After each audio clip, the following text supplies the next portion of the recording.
patients. So, I just had to, breathe. Yeah, and listen. Good. So your job was the catalyst. You probably grew from it too, didn't you? Yeah, definitely. Good. Who else had their hand up? Who has learned to cultivate it? Who would share a tip? Bob, you had your hand up. Yeah. Retirement. Retirement. And what about retirement? Come on, I'm going to make you say that.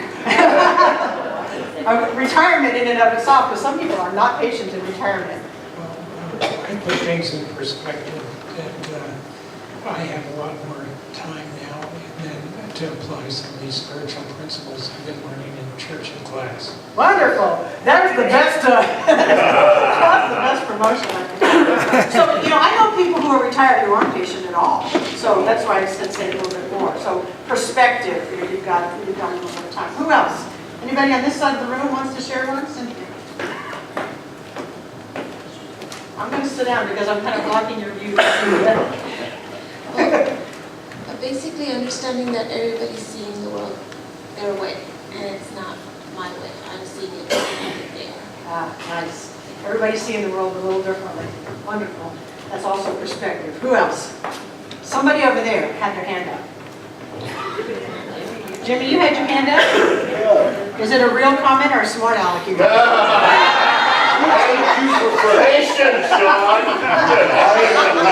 Teasing. I learned not to ask why, but how can I improve this situation? Nice. Oh, good. Yeah. Not to ask why, how can I improve? So then you're part of the solution. Of course.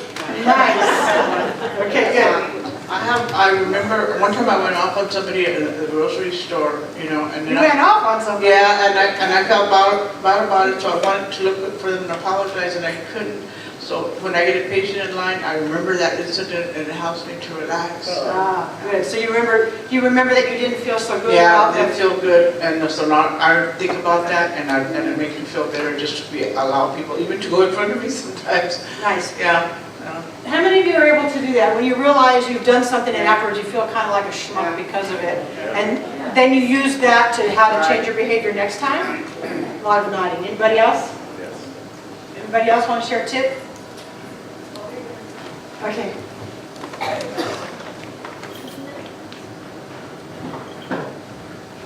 Okay. It's a really short answer. My boys, my children. Yeah. I think most people. Yes. Yeah. You either learn to be patient with children or you drive yourself crazy. What did you just say? Say it.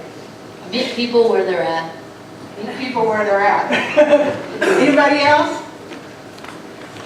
Good. I wanted you to share some of your tips so that we realize that we're all in this together. And it's not just me standing up here talking about this, but that a lot of people have ways.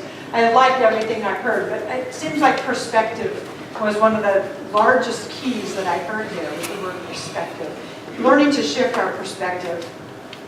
All right, I have, my inspiration today was from actually an article by a woman named Barbara Schmidt in the March Science of Mind magazine. And she gave us 4 tips. So Richard, if you'll pull them up on the wall for us. There we go. 4 tips to improve patience. This is the woman's name, Barbara Schmidt.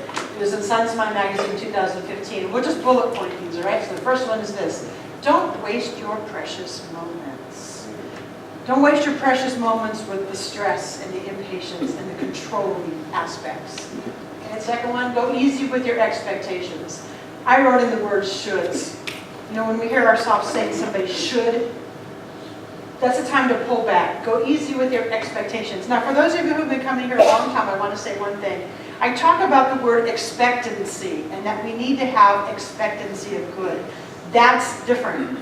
Yes, you should always have expectancy of good. Jesus taught, when you pray, believe, you receive. That's expectancy of good. Expectation is you should do something. Okay, hear the difference? Just as a little disclaimer. Widen your perspective, we've talked a lot about today. And then the fourth one, make a subtle shift in language. Let me tell you what she means by that. Make a subtle shift in language. So the word expectation, shift it to preference.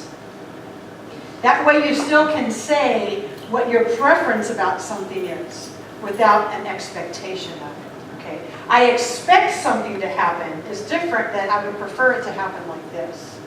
Preference helps you go easy with it. Preference, for me, it's like, oh, okay, I prefer it this way. It's different than expectation. Expectation is this. It's that finger wagging. Right? You should. I would prefer, blah, blah, blah, is a different mindset. So that's what she was meaning. Make a subtle shift in your language from expectation to preferences. And when things don't go our way, preferences help us go, okay, well, I would have liked it to go that way, but we don't get so angry about it.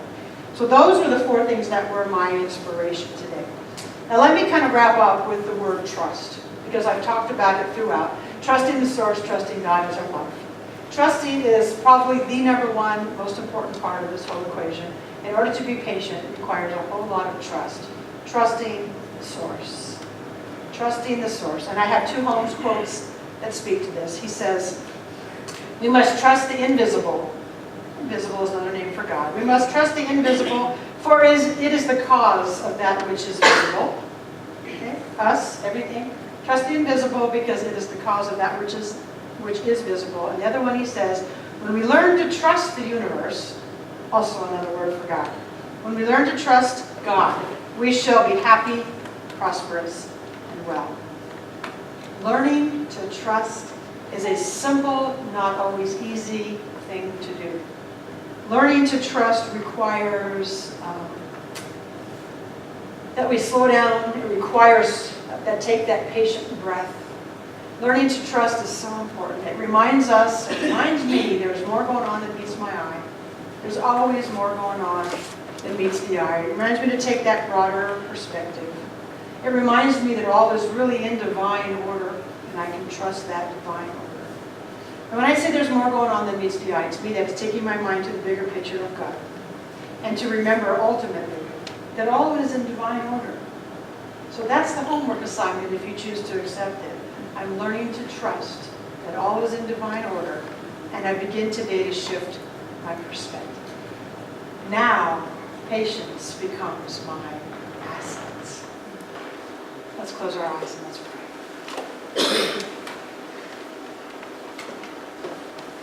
So we're joining together now in the practice of understanding there's more going on than meets the eye.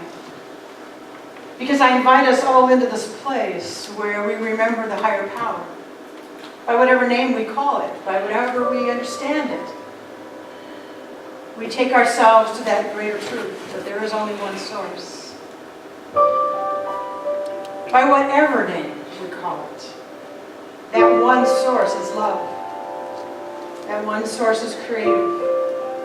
That one source is intelligent. That one source is becoming everything that we see and that we don't see. That one source is infusing itself everywhere. And it's right here in this very room, surrounding us and indwelling us, right here in the very air that we breathe.